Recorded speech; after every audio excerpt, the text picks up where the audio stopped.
Hello and good morning all to the Innovation Talk series on everyday extraordinary healthcare. This Innovation Talk series has been organized by APEC News Network and supported by Schneider Electric. The aim of this Innovation Talk series webinar is that we can all talk about the most important aspect of building resilient healthcare infrastructure, especially keeping in mind the new world order and what is there on the offering. We all know that resilient healthcare infrastructure is no more a mere option. It is now a top necessity. The pandemic has shown that more than ever. Conducive policies, implementation of policies effectively, leveraging technology and innovation, upgrading both primary and critical healthcare infrastructure, patient safety and hospital infrastructure, all this now must be given the most priority. On the other hand, preparing for expected and unexpected threats in advance is the best way to ensure damages are as minimal as possible. Healthcare facilities can prepare by integrating smart technologies into existing infrastructure to improve the safety of all occupants at all times. Adopting innovative technologies enable healthcare leaders to utilize smart infrastructure for improved safety. Building on sustainability and resilience are the most important attributes that healthcare infrastructure and hospitals need to stay flexible, adaptable, fully functional, and safe in dealing with everything from utilization fluctuations to natural disasters. Today, it is more essential than ever to be able to predict and plan the future so professionals can be ready for the everyday events and extraordinary circumstances that healthcare invariably involves. Let us look at some extraordinary stories of challenges that our healthcare leaders experience and set a precedent of preparedness of healthcare for the future.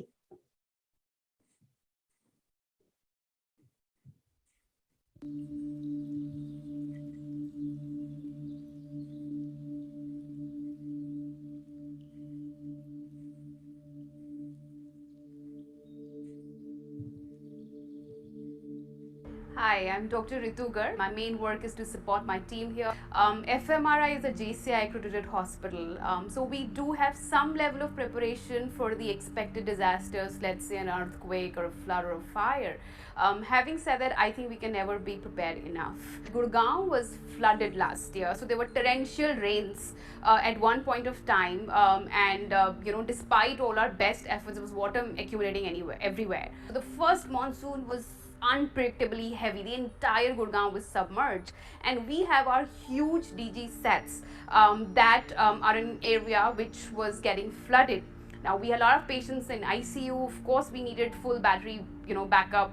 In a hospital like us that works 24/7, you cannot be off the grid for a second.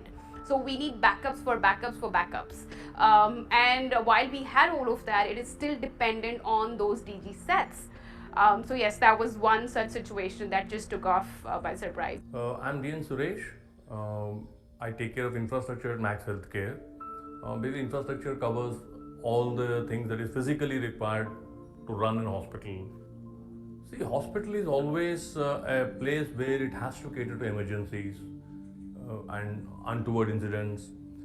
But what we faced last year, especially with regard to the COVID incident and the pandemic, was a little bit unprecedented. The virus is airborne or not, this was a big challenge we had. So we had to do a lot of things in a very quick session, and the rules were changing every day. Yes, initially it was a setback for us, we didn't know how to move and all. Like, we were pushed with a challenge of providing immediately COVID isolation wards. We have to virtually convert in a matter of 2 days, 3 days. The contractor was scared those days to come. So we had to do a lot of motivations. We had to stand ourselves, do ourselves. Our engineers were working themselves. Digitization and automation with this today's world where everything is on a click of a button, with the kind of explosion that has happened in terms of information technology, digitization, and AI playing a huge role in every aspect. So healthcare is no different.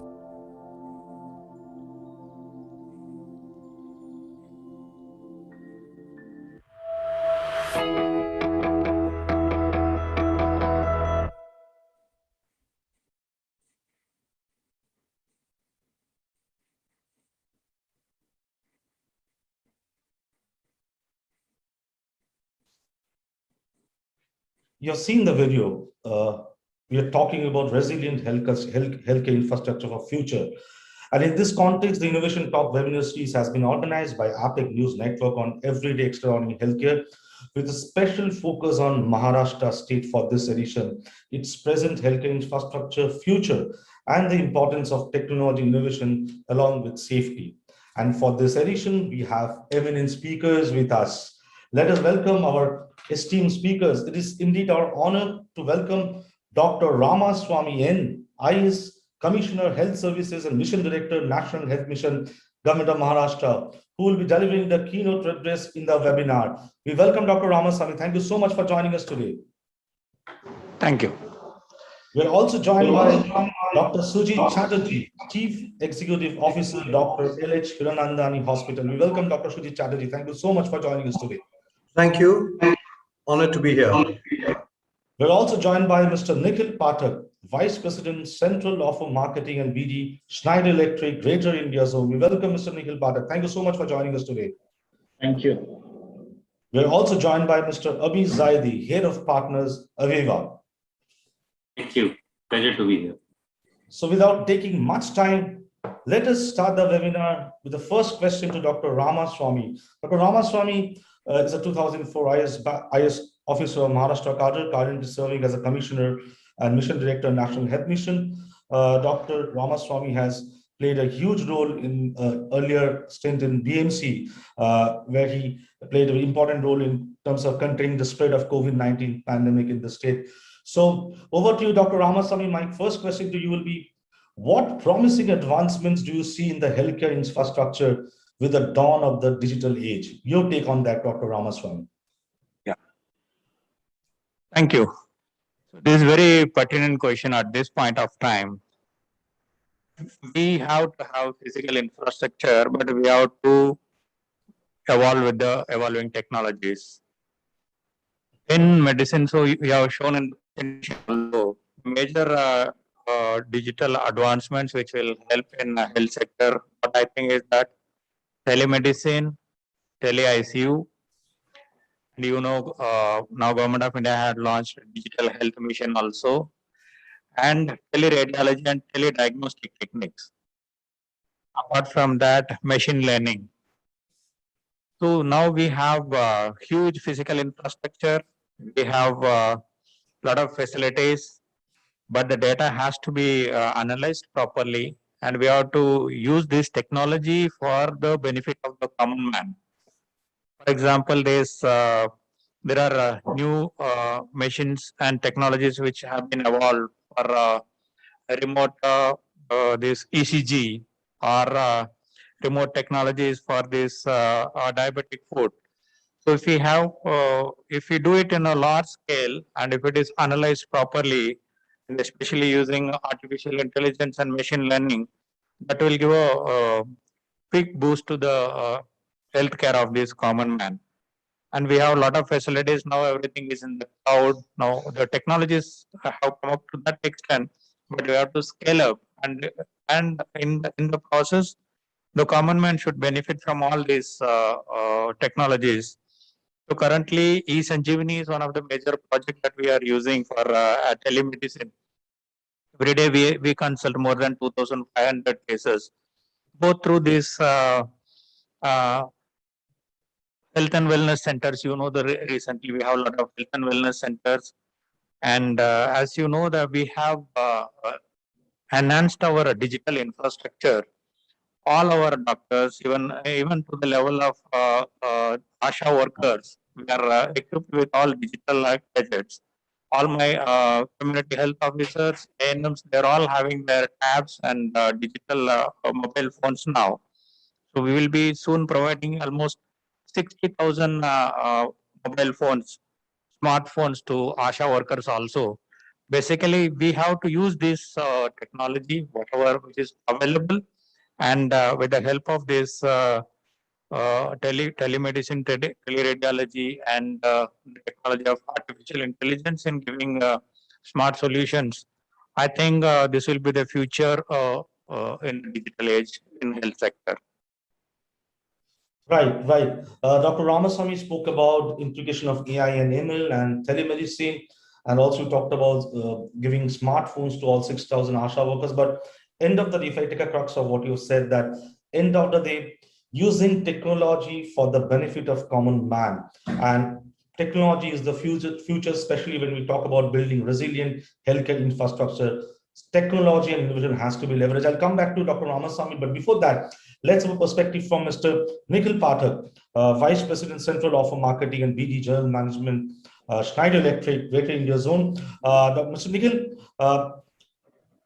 before I start, ask the question to Mr. Nikhil, give me let me take this opportunity to give a short brief about Mr. Nikhil. Mr. Nikhil is an ardent advocate of energy efficiency, leading to sustainability. His professional experience of more than 30 years span across application domain of smart building, data centers, IT hardware, HVAC, consumer durables, and electrical distribution in buildings and industrial applications. While working for large multinational conglomerates like Schneider Electric and United Technologies, Nikhil had variety of roles, functional domain of P&L leadership and other things. Mr. Nikhil, you heard Dr. Ramaswamy, his vision on the future of healthcare, amalgamating that with technology innovation. So what is your technology vision for the future when it comes to resilient and safe healthcare infrastructure? After that, I'll come back to Dr. Ramaswamy again. Yes, over to you, Mr. Nikhil. Yeah, thank you. Thanks, Dr. Ramaswamy, because he's just mentioned the right thing, right? And I think we are looking today at a convergence of IoT or OT and IT together. And that's something which I would say it's a technology vision. The way we look at in the healthcare segment, lot of adoption of IT related upgradation, right from diagnostic to robotic surgery, and then we know that imaging uses a lot of software. So that's more on the healthcare of the person health side. But then on the infrastructure, we are as much advanced as it is on the other side. I have to say that. And the vision for us is higher adoption of digitization, if I put it that simply. And actually, we are seeing that because the investment, what is happening in the healthcare segment on the IT side, almost, I would say by NASSCOM, it was said that it's $1 billion in 2014, which has grown 1.5x by 2020. So that only tells us that, yes, the higher adoption of digitization and use of technology, and I would say the integrated technology, connected devices and connected product is something which is very important.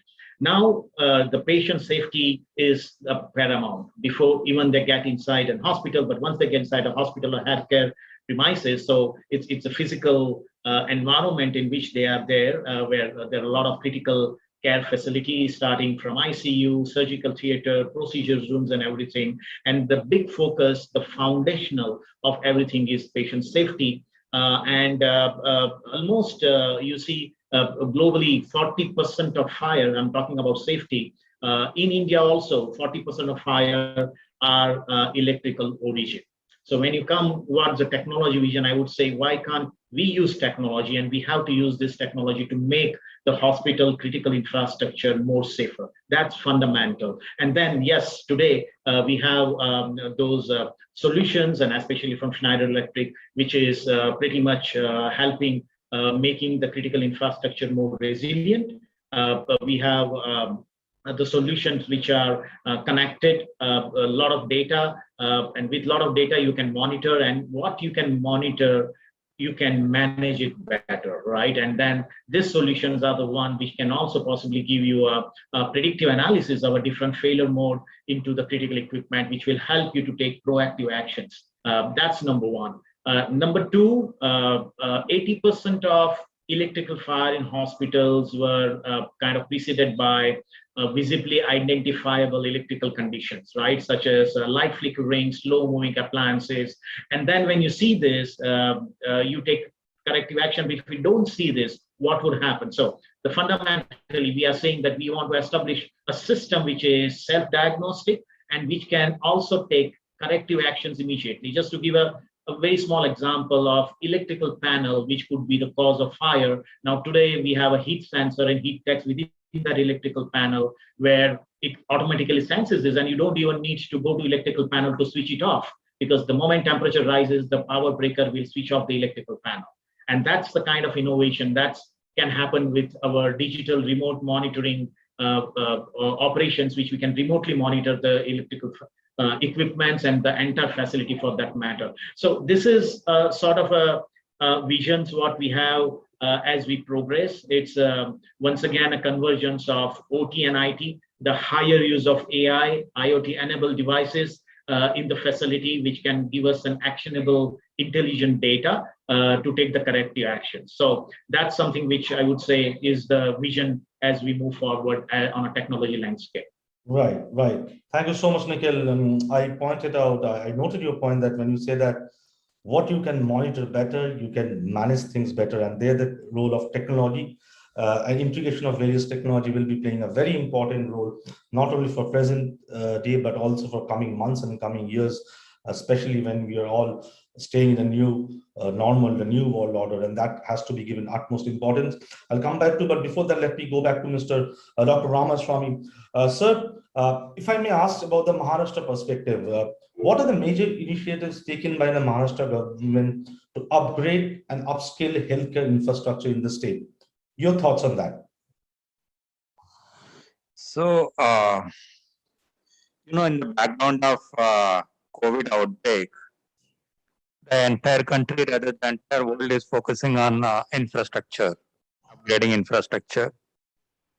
For example, in Maharashtra, at the beginning of COVID, in March 2020, we had only 214 facilities which could have handled COVID patients.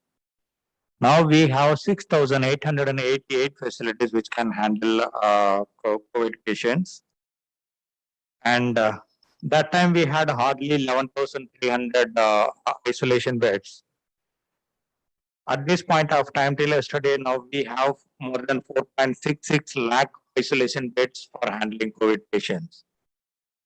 Similarly, if you see ICU, we had just 3,209 ICU beds in March 2020. Now we have increased to more than 12 times to 36,255 ICU beds in Maharashtra. Similarly, oxygen beds were hardly 2,829 in the beginning of 2020, March 2020. But now we have more than 1,17,600 oxygen beds in Maharashtra. Similarly, ventilators, we had hardly 1,042 in March 2020. Now we have 14,029 ventilator beds.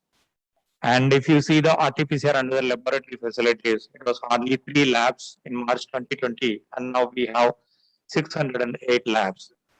The basic idea here is to say that the physical infrastructure has been ramped up to a great extent to handle these kind of outbreaks, which is unprecedented and unexpected.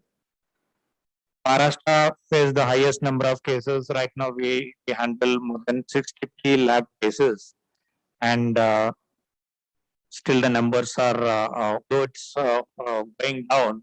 We are preparing for the next wave also, if any. So we are ramping up to handle at least 1.5 times of the current caseload in future.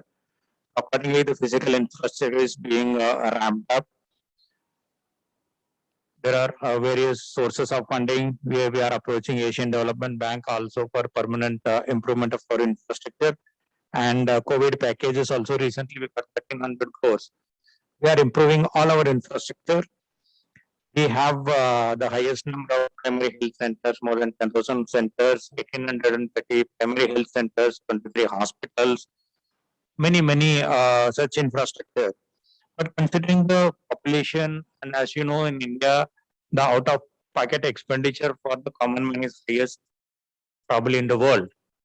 So the physical infrastructure needs to be improved.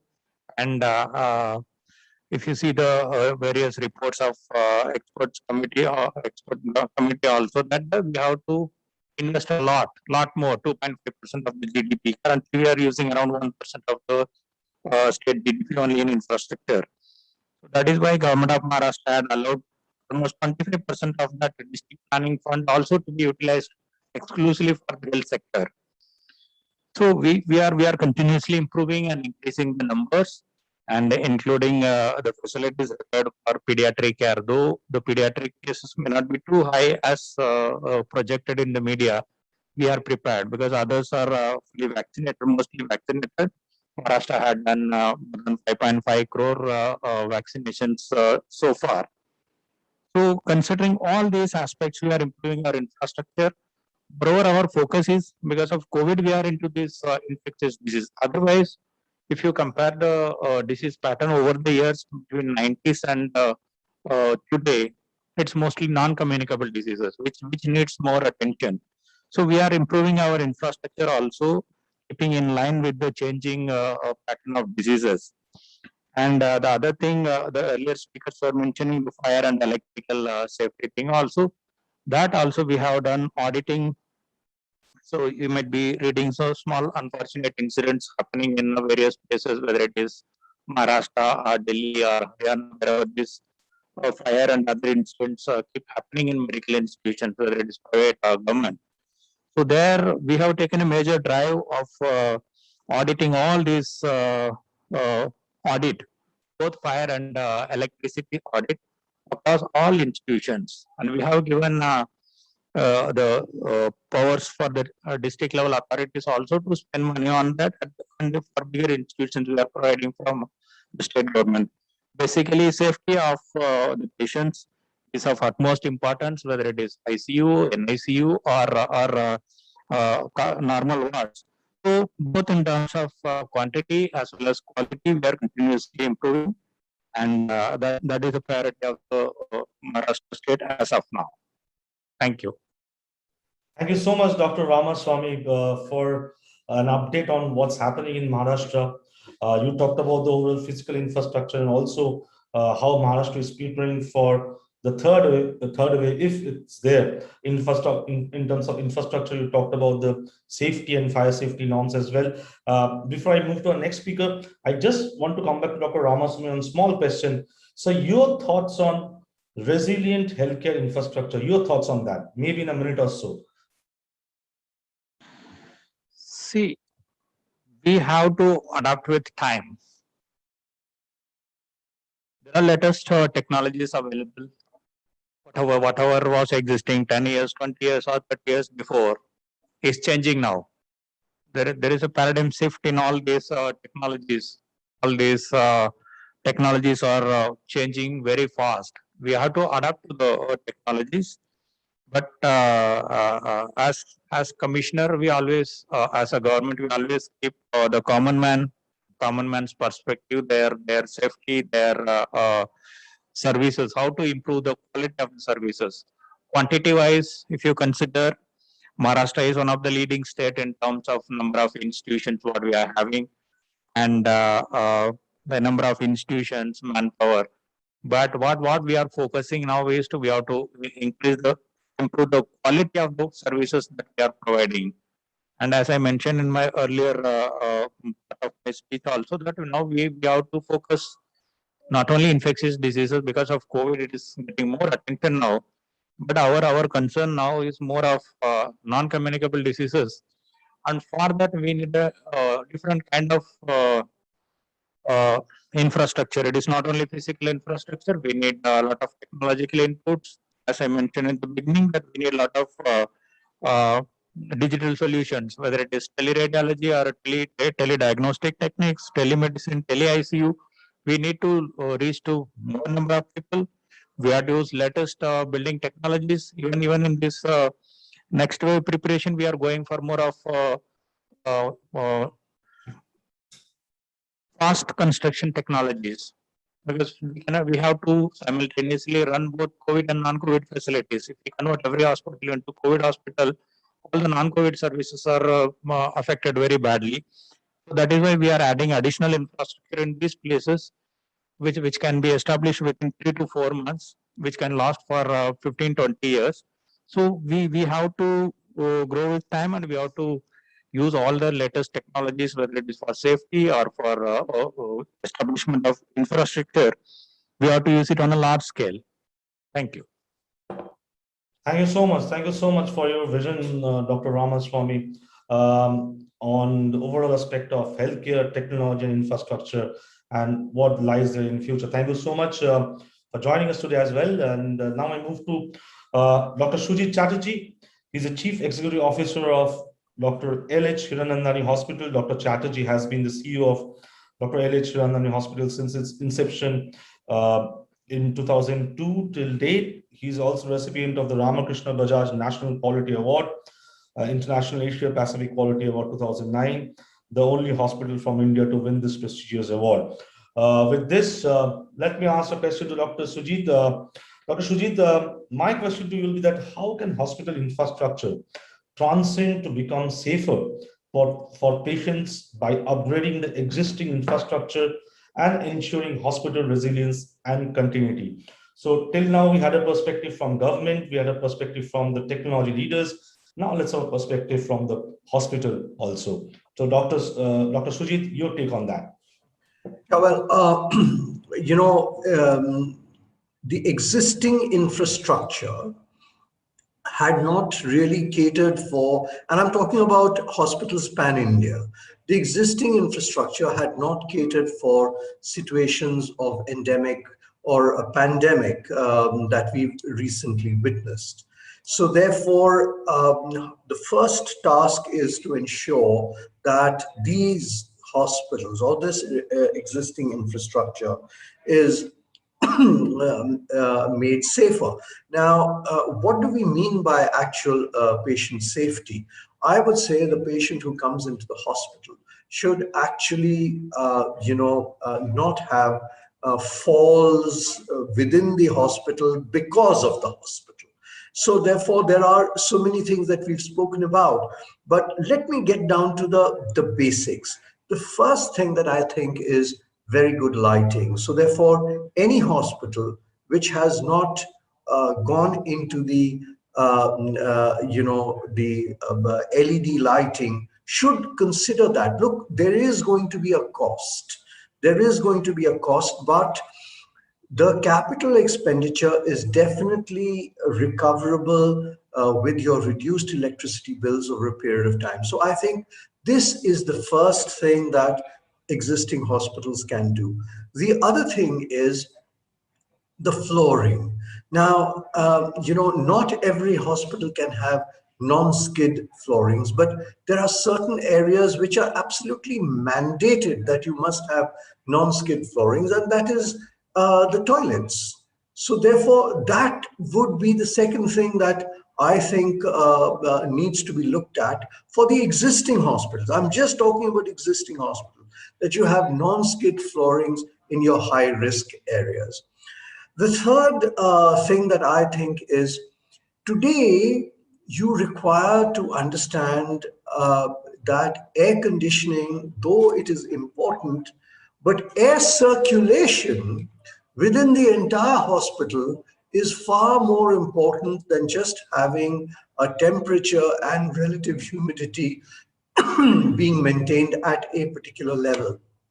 I think the air circulation is very, very important. So therefore, we may try to look at air handling units, which are a little more powerful and which will be able to ensure that there is movement of air. So now, like, for example, if you look at the ASHRAE or the ISHRAE standards, they talk about in the operation theater, air exchange, which is 25 per hour. In the ICU, it should be 6 per hour.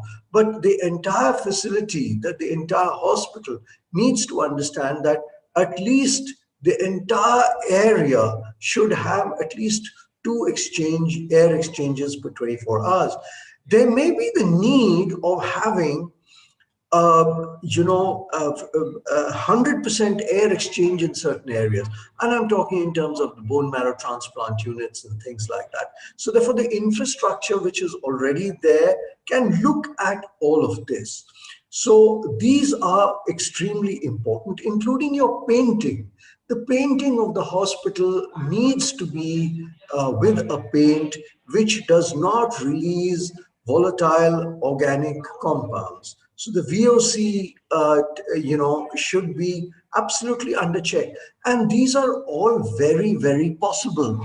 Now, at the same time, I think that we need to understand that temperature modulation can be done through the building management system. So therefore, if you have effective building management system, and Mr. Pathak would agree with me that the new systems that Schneider has, Honeywell has, will address all of this. It's quite simple to see that this will need to be done, because if we are talking in terms of resilience, if we are talking in terms of patient safety, we are talking in terms of infrastructure which is going to be or the type that actually adds to patient safety, then these are the investments you just have to make at the early initial stages. So therefore, already given infrastructure can look into all of this. Yes, there is going to be a capital expenditure, but the return on investment is not very, very long. The period is not very long. So I think these are the points that engage me immediately. I could go on and on talking about water, what you need to do with water, how much of chlorination needs to be done, how frequently the water needs to be examined, the toxic elements in water that need to be done. All of this is extremely important as far as hospitals are concerned. So I think if the existing hospitals are just addressing the few points which I have said, I think the impact on patient safety is going to be manifold. Thank you. Right, right. Thank you so much, Dr. Sujit, for sharing with us your thoughts on upgrading existing healthcare infrastructure and the various points you have raised, be it painting, be it intelligent energy systems and integration of technology innovation for various aspects of upgrading hospital existing infrastructure with technology. I'll come back to you. But before that, let's have a perspective from Mr. Abiz Zaidi, head of partners Aveva.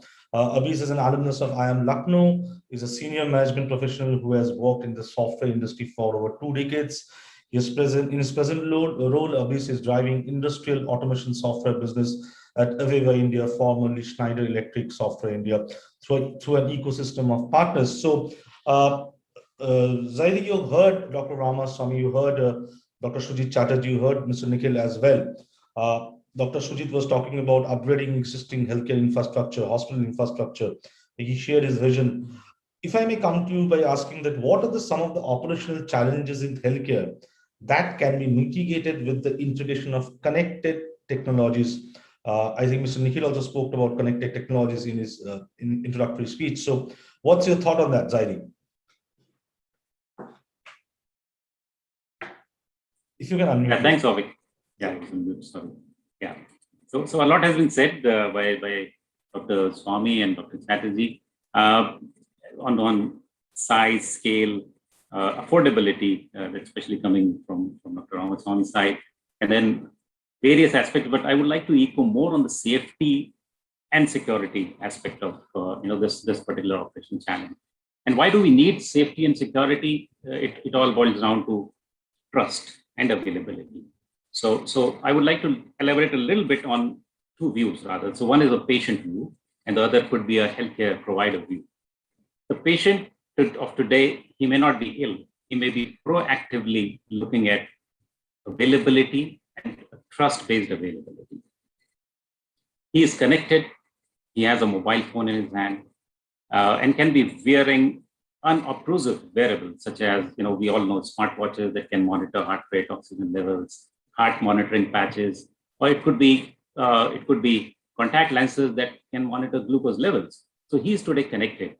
But with the use of combined applications, cloud-based information, a patient can search for the right healthcare provider, and he can remain in constant communication with his doctor, nurse, or any carer for that matter. So that's his view. He's looking at trust-based availability of information and being connected at all times with the healthcare provider. On the healthcare provider side or the carer side, it's all about availability and optimization of all the resources that are available. So it could be an air conditioning system or the lighting that Dr. Chatterjee mentioned, or it could be availability of any kind of physical or digital equipment that could be, your ambulances, connected equipment, connected donors. That's a very important area. You're having a database of connected donors available with you at all times. And then, of course, connected carers, as Dr. Swami again mentioned, that good to know that they are enabling these caregivers with handheld devices, so they are again connected at all times. Now, if you look in totality, it's all about connecting everyone, connecting everything, thereby having, or rather creating a system of systems, a huge, big data platforms wherein every digital and physical information is streaming in real time. Now, there is a huge, at the same time, there's a huge potential to support the shift of some of the hands-on treatment that is provided at the primary care units to home care, via use of e-visits, e-prescriptions, or remote monitoring. So if I have to summarize, the operational challenges, we can mitigate and at a broader level, the trust and availability of all the resources at all times with the use of these digital technologies. So that's my submission. Over to you, Sahil.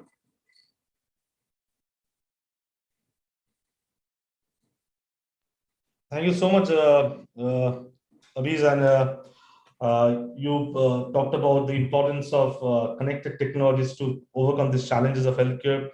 Also referring to what Mr. Ramaswamy has said about giving those smart tablets to ASHA workers, and referring to Mr. Shujit's point of view also, and also what Mr. Nikhil has said. I'll come back to you, Abiz, but before that, let's have a perspective from Dr. Shujit again. Dr. Shujit, how are we building safe infrastructure by ensuring asset upkeeping and maintenance?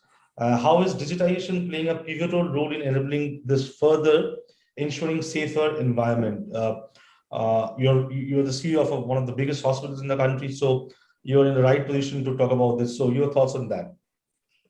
Yeah, I think, when we want to build new infrastructure, now if we're talking in terms of a greenfield project, I think right at the planning stage, we need to understand that if we are constructing a hospital in the year 2021, we should be ready for the changes that are required in 2041.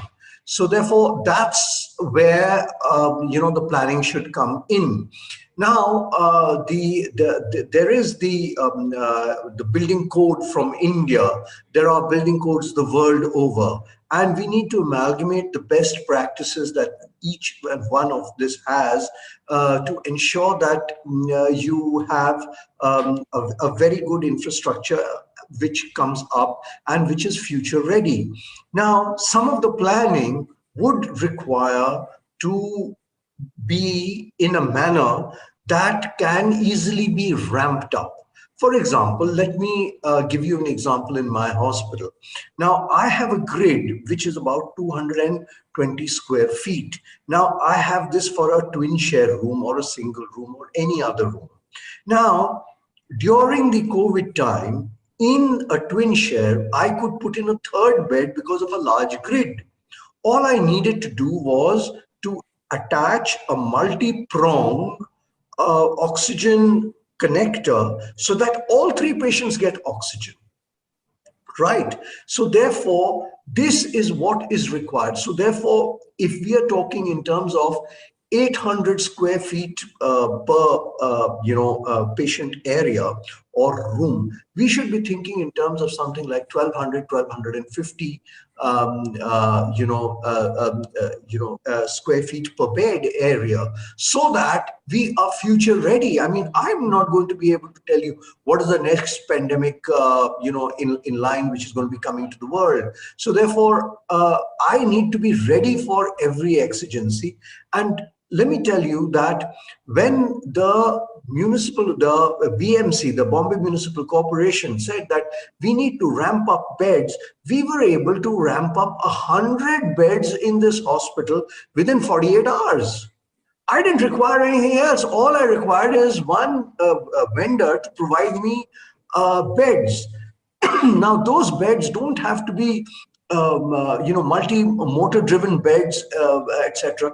They can be straightforward beds, which can have 2 or 3 positions, which can be manually made. So therefore, you have this sort of planning in mind. There may be, I use the word may be, the need to have a Nightingale concept of a ward. Now, what is a Nightingale concept? It's a large area where you can put beds on either side, on the left-hand side, right-hand side, with a straight passage and a nursing station at one end. So therefore, you can have a lecture hall being converted into a Nightingale ward for the future. So therefore, when you have a lecture hall, you may need to have your services terminating over there, so that you have this concept of converting in an emergency a lecture hall into a Nightingale ward. So therefore, you may ramp up the number of beds by not only 100, but maybe 200. Now, of course, there are people will argue that, what about staff, etc. But I was only asked about the infrastructure, so I'm just holding myself to the infrastructure. I'm not getting into the management issues. So therefore, these are things that we need to look at. We may need to look at having additional water capacity.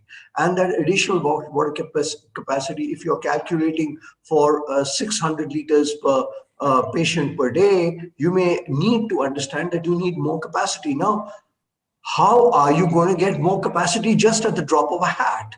Now, if you have good effluent treating plants, then the effluent which is coming. Now, let's not talk in terms of sewage treating plants. I'm talking about an effluent treating plant. That effluent treating plant can be utilized, the water from the effluent treating plant can be utilized for the flushing. So therefore, these are things which we need to understand can be utilized. If you have a sewage treatment plant, then if you have a membrane separator, you might even be able to take that water and use it as far as your flushing is concerned. So therefore, the water capacity for new hospitals need to be also looked at.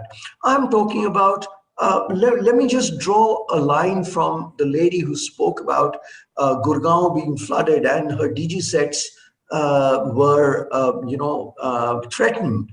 Well, if your DG set is threatened, then you need to understand you need to have an external bus coupler. And an external bus coupler is where you can even draw in a mobile generator and be able to connect it to your hospital so that your emergency services are not hit. For example, ICU, how are you going to do that? So I'm not going to be able to take the entire talk on the new construction of hospitals. But I think if a hospital is to be future ready, then these are the design constraints that need to be addressed right at the time of construction. And I'm a great believer in automation, where you have a building management system which is very well monitored, and the building management system can actually control a lot of areas. Like for the large OPD areas, you can suddenly cut off the electricity from that place if you don't require it, and divert your power to the area which requires it. So therefore, there is a lot that needs to be done as far the Indian building standards are concerned, and also the ISHRAE, which is very, very important. I'm not so sure about the ASHRAE standards, but I would rather go with the ISHRAE standards, which suits the Indian environment. So this is my little take on the hospitals which are to be constructed, which are going to be future ready. Thank you. Thank you so much, Dr. Shujit. It might be little take by you, but it is very important insights and important aspects that you have raised, and taking cue from what Dr. Shujit has said, giving his perspective on that. Zaideep, you talked about connected devices, connected infrastructure. How this connected infrastructure actually can help in the everyday functioning of hospital. You just heard Dr. Sujit giving a lot of hand-on experience that what kind of solution innovation can be there, which can actually help. So how this connected infrastructure actually can help in everyday functioning of hospitals. And when we are talking about connected infrastructure, we are talking about a lot of data. So how can we also ensure that data security? Your thoughts on that, Abhis? Abhis, are you there? I think his camera is frozen. So maybe I can come to Nikhil on that. Nikhil, how do we ensure that technology is ensuring infrastructure uptime and safety? Your thoughts on that, because you heard Dr. Ramaswamy, he also talked about safety and fire safety, all those standards. You heard Dr. Sujit Chatterjee, he spoke elaborately on the various aspects of upgrading the healthcare hospital infrastructure and what kind of technology and innovation can be leveraged for ensuring sustainable, resilient hospital infrastructure. So your take on that, how does technology ensure infrastructure uptime and safety? With some of the innovative examples over the world, if you can just share with us. Yeah, no, it's a very good question. And I think Dr. Chatterjee has just given a segue into this question, what you asked, and I'm just going to take it forward further. Very important, I mean, just a little bit of statistics. The healthcare infrastructure has faced many challenges in recent past. Of course, the inflow of patients, but also extreme climatic conditions. And then one more time, I would like to say that the rise of fire accidents, right? I mean, more than 24 fire accidents in recent past or last few months, and almost close to 93 people killed in a healthcare facility because of the fire accidents, right? There's a situation on one hand. On the other hand, the government is also aiming to increase the healthcare spending to 3% of GDP, let's say by 2022. The digital healthcare market in India is expanding at around 27% CAGR between 2019 to 2024. So this data points, and that tells us that it's time for us to, opportunity for us to reinvigorate the healthcare system across the country, right? This is a time to reevaluate. And then we get into, once again, that how can we make the facility with the use of technology, digitization, connected world, more and more safer, more resilient, and also more efficient, because we also are looking at the sustainable future and sustainability, which is at core of everything that we do at Schneider Electric, but for the whole world, the sustainability is so critical and so important. So operational efficiency, energy efficiency, we just cannot give it a secondary importance. So we are looking at, let's say, in efficient infrastructure, power availability, power quality, the security, much better management of the facility, occupancy rate, etc. And then managing, once we put the building management system, it has to be intelligent, and then managing this, so operate and maintain for much better energy efficiency, which is leading us to the sustainability. Now, there could be more than one thing by which you can do, but what we would say is a fully integrated approach. So, for example, our EcoStruxure solution, EcoStruxure platform, which is IoT-enabled platform for healthcare architecture, right, is possibly a solution where we have connected devices, where we connect connected products, all the critical facility like lighting management system, power management system, and so on and so forth, through connected products. And then we have an edge control as the second layer, and the third layer is apps and analytics driven by software, because we have got so much intelligent data. So EcoStruxure platform is an answer where everything is integrated, and then you can monitor it even remotely, almost 70% of critical facility into the building. So that's one, I would say, is very, very critical. Now, when we talk about everything connected, remotely management, certainly the question is on a cybersecurity. And yes, that's something which is also important. So it's not just an open architect where we can integrate a lot of things, but the cybersecurity as core of that whole architecture, and that is an assurance to the people who are managing a facility. We do take care of the cybersecurity, which has become very, very, very important. So Starting again with an electrical circuit, water pumps, lighting, critical system like HVAC, uninterrupted power supply, everything integrated on an EcoStruxure platform. Using IoT and IT networking technologies, we can create a foolproof architecture for much better management of healthcare facility, operational efficiency, continuity, driving resilience, and then ultimately leading to sustainability. So that's very, very important in today's time with so much of investment coming in. We encourage all the healthcare providers who are putting up a critical facility to go for digitization. Yes, there could be a little bit of incremental cost, but the rate of return is much faster, and the world-class health organizations do adopt those kind of technologies. So that's something which is so important for them to adopt digitization. Thank you. Thank you so much. Thank you so much, Mr. Nikhil, that you gave a overall perspective on what Schneider is trying to do in terms of ensuring infrastructure uptime and safety, like integrated approach, healthcare, IoT-based healthcare architecture, connected devices. We talked about connected devices and lighting, power management solutions. And end of the day, it has to be integrated building management system, integrated, resilient automation system has to be there in place. That's what you were trying to tell. I think before that we missed Zaidi. I think there was some network issue. So Zaidi is back. Before we move to Q&A, Zaidi, quickly, I was asking that what benefits does connected infrastructure pose in the everyday functioning of hospital? And when you talk about connected infrastructure, data security has to be there. So how can we manage these things? Maybe quickly your take on that. Okay, so I'll be frugal with my words very quickly. So one is, that the benefit transcends beyond better patient experience.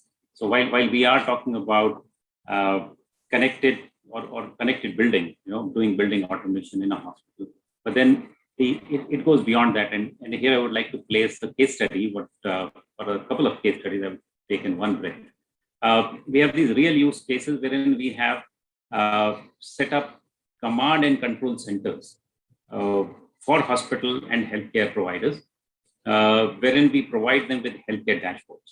Now, these dashboards provide a complete overview of the medical infrastructure as in a building automation system, but then it goes beyond in terms of medicine, stocks of medicines, availability of various resources, as I said earlier as well, beds, ventilators, emergency services, availability of resources and healthcare nurses, etc.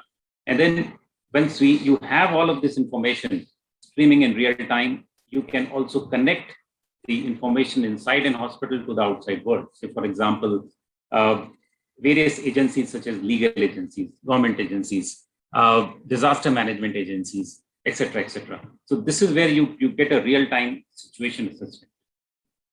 With the dashboards, you predict trends. You can analyze patterns, get insights, and make quick and informed right decisions. So this in a nutshell is what a connected infrastructure brings in.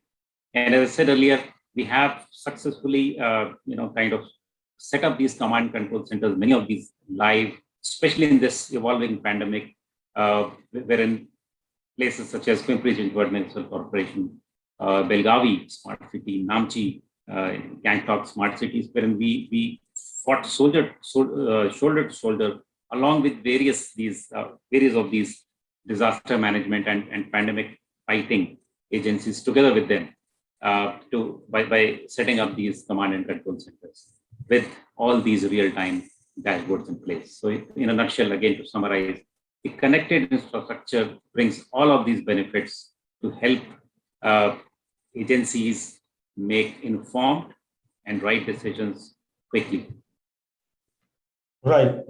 Thank you so much, Mr. Abis. And I'd like to inform all of you that it has been a great session for the last 1 hour or so.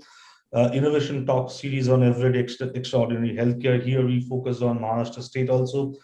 We had a perspective from Maharashtra policymaker. We had a perspective from hospital, one of the bigger hospitals in the state and also in the country. And also we had technology perspective as well on various aspects of building resilient healthcare infrastructure of future.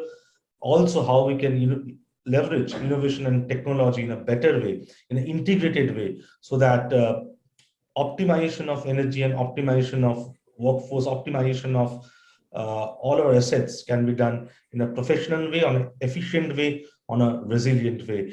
It has been a great session. I would like to thank all our esteemed speakers who are present here today, Mr. Nikhil Pathak, Dr. Shujit Chatterjee, Mr. Abhi Zaidi, and of course, Dr. Ramaswamy, who gave the keynote address. But I can see a lot of attendants who have been part of this webinar, and a lot of questions have been asked already by audience. But so maybe we cannot take all the questions. Maybe we can take a couple of questions. So I can see a question from Mr. Nikhil. Nikhil, there's a question for you that what are the best practices the healthcare sector should follow for integrated command and control center to improve safety standards? Abhi's just talked about integrated commands and control centers as well, but there's a question for you. So your thoughts on that, Nikhil?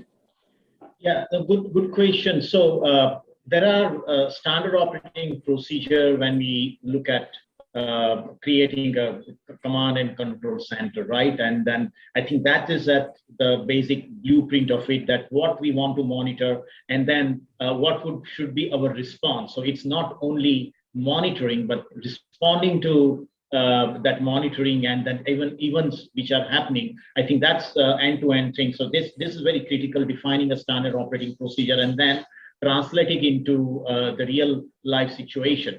It could be fundamentally power monitoring, it could be the security monitoring, people's movement, kind of proactive alerts, right kind of a diagnostic. Fundamentally, what we are looking at it is that we cannot just create silos of this independent system, because then the system will not work. It is an integrated command center. So all this monitoring has to be integrated and being on one platform. Also, the platform has to be scalable, because today we are not only looking at a site monitoring, right? We are looking at integrated site monitoring, because if you have one hospital in X location in Mumbai, let's say in Dadar, or let's say another hospital somewhere in Thane or in the western part, it's pretty much possible to integrate monitoring of all these three locations. So it's not one location monitoring. We can integrate all three locations, and we can still do a very good monitoring in command center. So it has to be scalable, and then defining the critical parameters to monitor with a proactive alert. These are some of the things I would like to highlight again, but the standard operating procedure is important, and build a solution which is scalable once again, and that would be fundamental.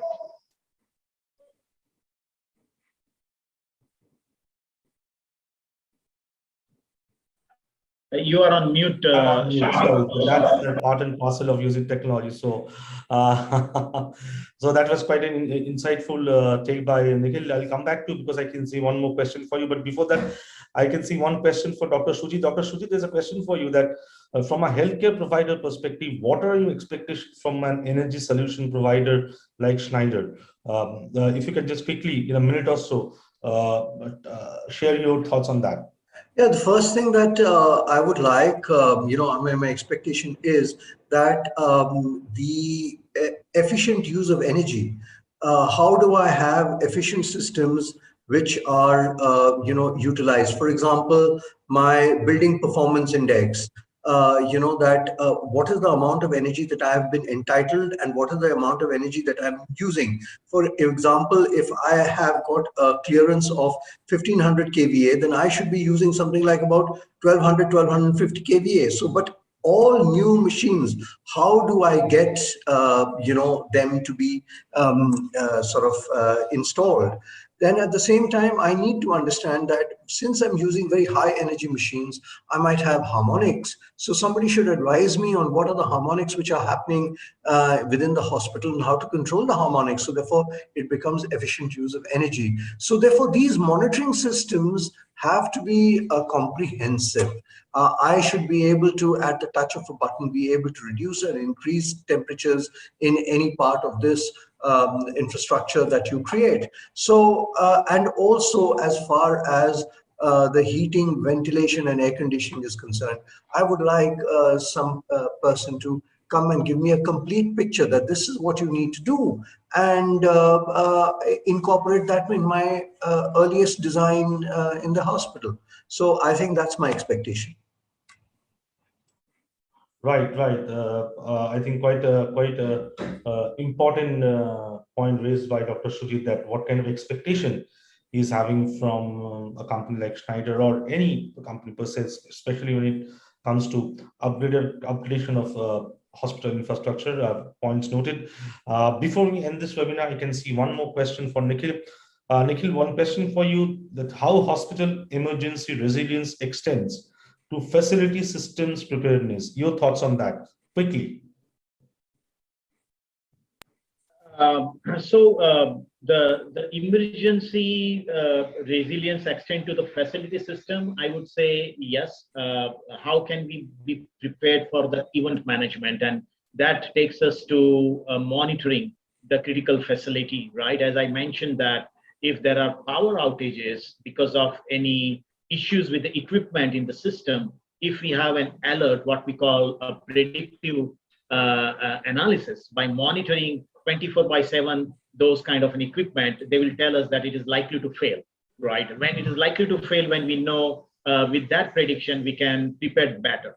That, okay, something is likely to fail, let's be prepared better. I think that could be the response for the critical infrastructure what we have. As I mentioned, if we observe that the temperature is being rising in one particular room where we have kept electrical instruments or electrical panel, it means something is wrong. And that it gives us an opportunity for emergency response before the event happens, before the fire happens, right? So monitoring it 24/7 through connected devices is kind of, once again, a basic thing if you want to be better prepared for the resiliency and much faster response. But we can look at the full facility. I'm just giving one example. The time is not enough for us to do and tell that what all we can do. But yes, I mean, this is one example, and then it can expand to the whole critical facility in the hospital for the better response. Thank you so much. Thank you so much, Nikhil, for answering this question. Very important question, I must say. And this brings us to the end of this edition of Innovation Talk webinar series on everyday extraordinary healthcare.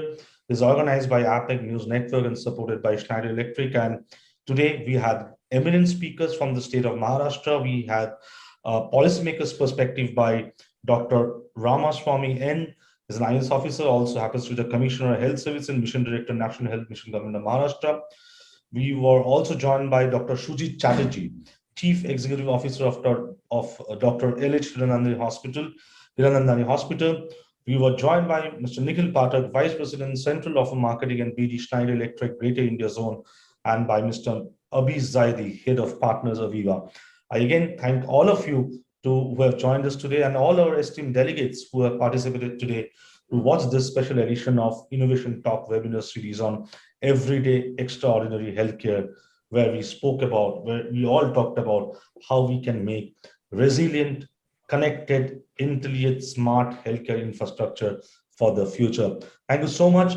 With this, we come to the end of this edition. But before we end, let me also inform all of you that we will keep on doing and creating this kind of knowledge sharing platform on technology and innovation for healthcare, governance, and other sectors as well.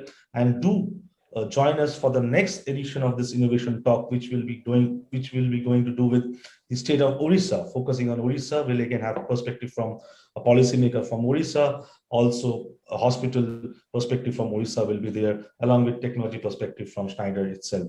Do join us for that next edition and keep supporting APEC News Network initiative, and do watch the next edition of Innovation Talk, Everyday Extraordinary Healthcare. Thank you so much, all of you joining us today. Thank you very much. Thank you. Thank you so much.